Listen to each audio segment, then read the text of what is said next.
How you guys doing? I'm down here in my basement, and you guys wanted another video on the process of your cane being made, so I thought I would walk you through also the process it takes to make all my canes, starting from the woods. So come on. Over here you can see a large stockpile of harvested wood. This is all black walnut. A friend of mine found it and brought it to me. He's a real good guy. This is how everything starts out, with the canes and the walking sticks. They're usually cut to 5-6 feet length. And we let them sit for anywhere from a couple weeks to a couple of months, depending on how wet they are and how the season is on wetness too. Depends on how all naturally dried. After that, I trim it up with this Stanley sharp tooth. It's has a lot of amount of teeth, and they're doubled up on the saw, so this saw doesn't leave the heavy grooves or gouges that a regular saw does. And then we go to the barbaric tool. Someone thought this was an excellent Christmas gift for me, and I don't know why, but it's become one of my best tools. I use it to remove the bark from the trees, considering most bark's very tight and it takes a long time for the bark to naturally fall off. That's a good heavy tool to use. After we remove the bark, I let it dry for a couple more days, get my pen and paper out, start to plan out the project. Once I get my project in my head as best as I can, I use this four-sided file when necessary. It has a heavy grit, or a heavy set of teeth and a light set of teeth on both sides, except for one side's concave and the other one's flat. It really helps to remove the bulk of the wood. After that, I usually hone in and get the details as close as possible with this single-toothed fine file. After that process is done, I map out the designs and let it sit for a few days or sometimes a few weeks, and then I start with this. And this is the main tool, which is my Craftsman knife. It's just a basic utility knife with a small number 11 crafting blade on it. I don't really use any other blades. This is about the one that suits me the best for the jobs that I do mostly.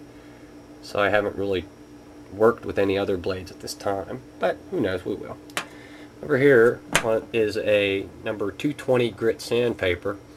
Great sandpaper for removing the bulk of the scratches and the smudges and things that you get on your projects. It files it down to a nice sheen. Then after you use this here, you can use a wet sandpaper or even a piece of leather. That'll help remove the rest of the scratches in your product. Now for your product, I went out and got a special stain because of the red that I was looking for you, and I think I found it. I might have to add a little bit of brown because I don't want to have that redwood fence or redwood deck look. As you can tell, I'm a fan of Mimwax, so sorry Mimwax, but you guys just didn't do it for this cane. So let's go ahead and move to the cane itself. I've already shaped the top of the head for the cane handle to fit onto, and we'll show you that in a second.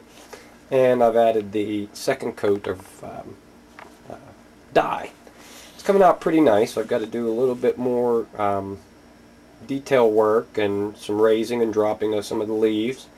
I have to do a lot of miniature detail work and putting the veins in the leaves, finishing the buds, and removing a lot of the scratches that I still see in it. I have a problem keeping it in the middle of the screen though. So after we finish that, I'm going to go ahead and reduce it to length, and I'll put the head on. Fit the head, take it back off, and then I'll start on my long process, which takes about a week or so of staining and removing the stain from the certain areas, and then finally lacquering it or polyurethaning it. I haven't decided which one to go with. They're both good, but the polyurethane is more my speed. I like it better. It's got a better drying rate. So the last things here, we'll show you the cane head. Now the cane head I special ordered out of Rockler.